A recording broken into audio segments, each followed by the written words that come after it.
sasakyan nyo noon, ha? Yung sa windshield, yung ano niya, yung ano, monitor niya.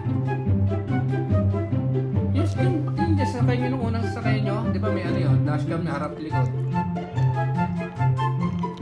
O yun po, ganun po yung sabi ko. Opo, ganun kalaki.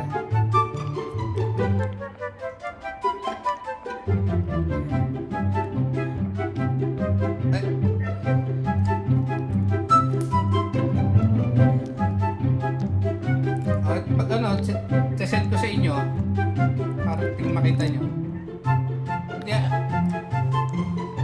Depende po kasi sa presyo kasi meron po dito 3,000 lang harap likod. Harap likod lang po yun, pero may sensor siya sa likod. Ewan ko, di ko lang po alam kung may Bluetooth po yun.